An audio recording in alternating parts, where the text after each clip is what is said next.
Welcome to Hello Port Hueneme, and we are doing another session of Citizens Forum with the City Manager, Rod Butler. Welcome again, Rod. All right, good to see you. How are things going at the city?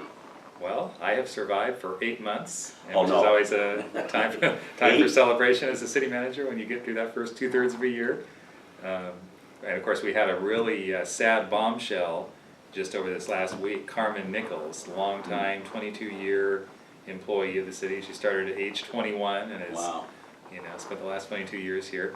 Announced that she is going to the city of Goleta, similar position. She's our deputy city manager here. She'll be the deputy city manager in Goleta. But that's a huge loss to us.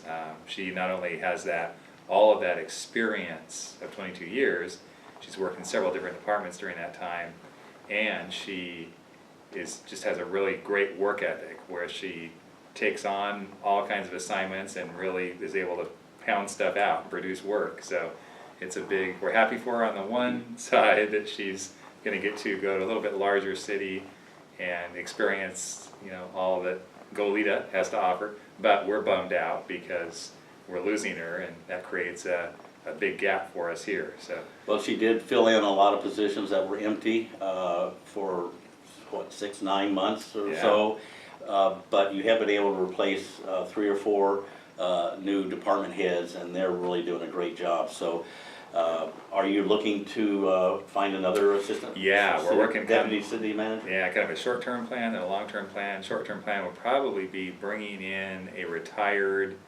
HR director, human resources, someone with some administrative services like we did with the city manager. Yeah. Before when John were Baker was right. Yeah. So kind of get us through. He was really good. He had so much experience I know. all over the state, and he took us through a really rough time. That's right. That was really helpful. So while we're doing the recruitment for the permanent deputy city manager, we'll probably have one of those retired folks come back in for a few months, and we'll be opening up the deputy city manager position to folks from the outside or current in-house employees that may have an interest in making a move. So need a little bit of somebody who knows the landscape here. That would help. Yeah. That would help. So good luck in that, and she will be missed. And but I know she said she would willing to take the time to introduce me to the people that she thinks will be able to really benefit, that she's trained well, so that they can help you and me and getting all these programs and stuff going and continuing. So good luck, Carmen.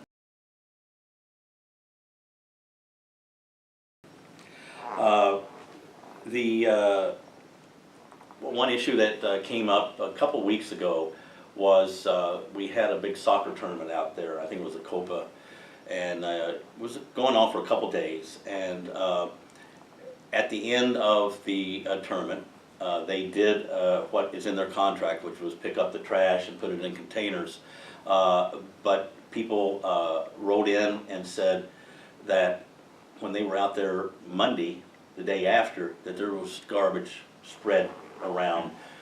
3 things. One, the wind did it. The receptacles were overflowing, and or people rummaging, and animals. The raccoons probably come from everywhere. Oh, yeah. They can smell that miles away. And so I would like to have you look into, and I think it was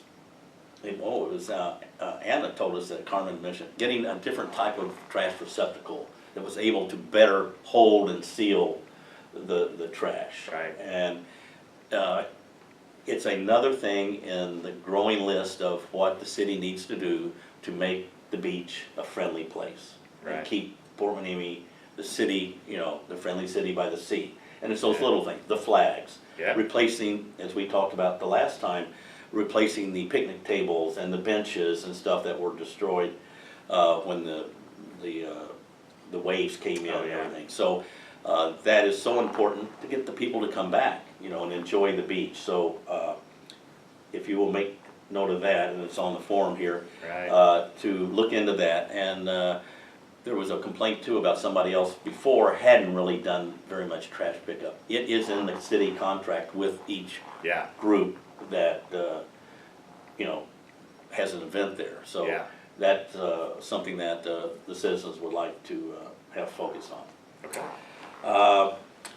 We mentioned at our last meeting that it had been brought to our attention, again by another citizen of Fort Hueneme, that the flags, there's what, 3 different stations I think Yeah. where there's flags, and they have the beautiful colors, that they were getting ripped and torn and faded, and would we look into replacing them.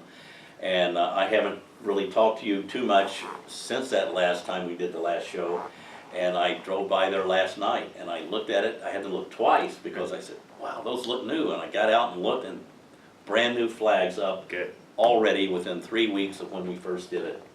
I remember a year and a half ago when it was brought up, it took the old, or back in 2015, it took them 3 months Wow. to decide to replace them or not, and there was quite an argument. But again, it's part of making it look like the city really cares about their most important asset. Sure. So thank you for getting in touch with, I believe Don Right. was in on That's how it that. works. We discussed that Don was looking into the privacy screens, about how to best handle it. Has there been any more movement on that?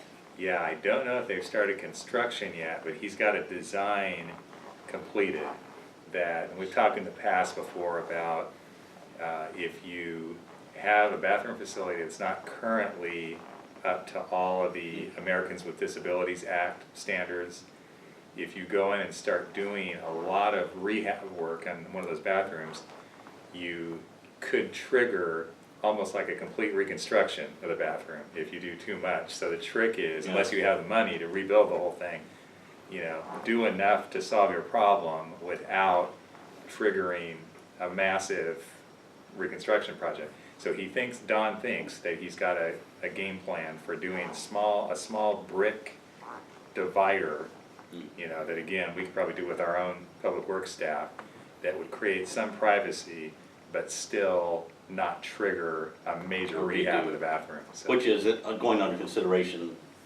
for down the road anyway. that's right, yeah.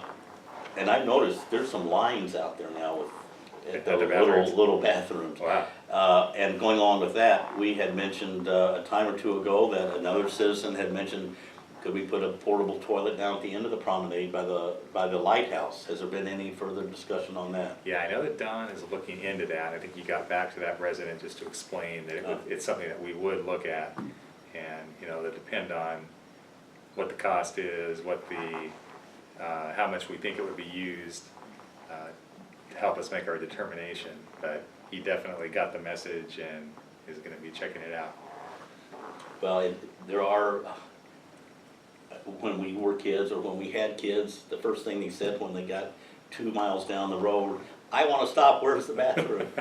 So Right. it's a long walk down there for some of these kids that go with their parents and stuff, and I'm sure Yeah. they hear that, and you know the answer, you got to hold it till you get home.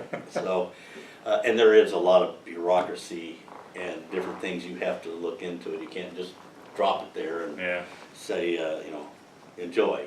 There's a lot of, but I'm glad that the city is trying to do it right, so Good. that it works and doesn't, you know, become a real problem. right. Okay.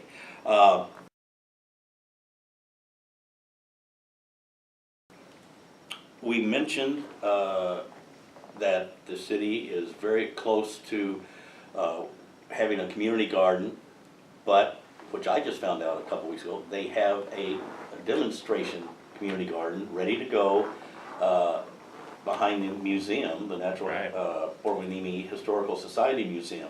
Can you give us an update on that, what that's doing? Because then that's gonna lead to a bigger plot where more and more citizens can get involved. Is that Right. correct? Yeah, so just Monday night, August 7th, the council approved a demonstration project or pilot project for a community garden just behind, I think it's just to the east of the Historical Museum. Mhm. And it'll give us a chance to put our toe in the water as far as this whole community garden concept without making a huge expenditure of money and taking on more than we can handle right now. But it will allow residents to do some, get a plot for community garden activities. I think the focus is on growing food, you know, rather than, you know, doing your ornamental flowers or something. It's, you know, the focus is going to be trying to allow people to grow vegetables, other edible items. And we'll experiment with that, see how it goes, learn what works, what doesn't, and then hopefully, you know, go to a larger area over time. I'm sure you'll put it on the city website, but if you also let us know at Port Hueneme News, we can get the word out so that people will know how to sign up and qualify to, you know, start out in this demonstration garden. So, Great. Thank you very much for that.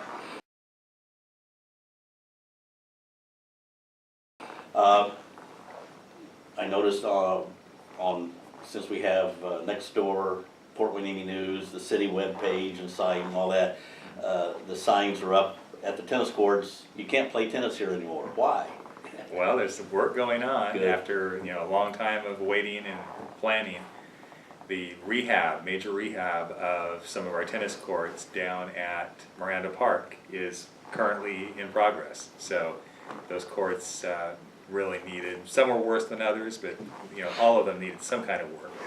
And the council authorized that work. We got competitive bids, and we have a good contractor down there doing the work now. We're also going to be taking, I believe it's 2 of the existing tennis courts and marking them, you know, rehabbing them, marking them for pickleball, which is a huge, you know, growing in popularity sport, including here in Port Hueneme. And, excuse me, several residents, including Rich Rollins, is a big advocate of pickleball, has a group of folks that play regularly. So they'll be able now to have a really, you know, officially marked pickleball court down there. Again, this is all at Miranda Park down near the beach. We'll have to bring Rich in and talk about that, and because he also has a youth tennis program. That's right. That he helps he's the put on, coach for it. and we had that all over the media I just mentioned. So I don't know. I know Rich. I see him all the time, but I don't know what pickleball is. So Yeah. we'll need to find that out. Yeah, he'll give you the rundown. Say that about 2 weeks ago on a Friday or Thursday, I was alerted by a resident here, Frank Gorman, that sand had been left on the sidewalk at the beach for 4 or 5 days, and it was really piling up. And I let you let the Public Works Department know, and late Monday, it was cleaned up.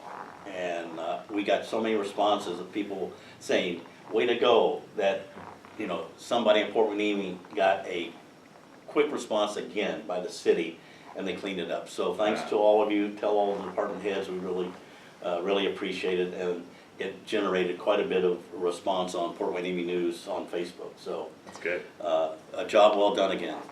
Rod, nice talking to you Sure. again. Thank Look you. forward to doing the next show. So enjoy this, and we will have at the end of this show the how you can get in touch with Citizens Forum. Thank you.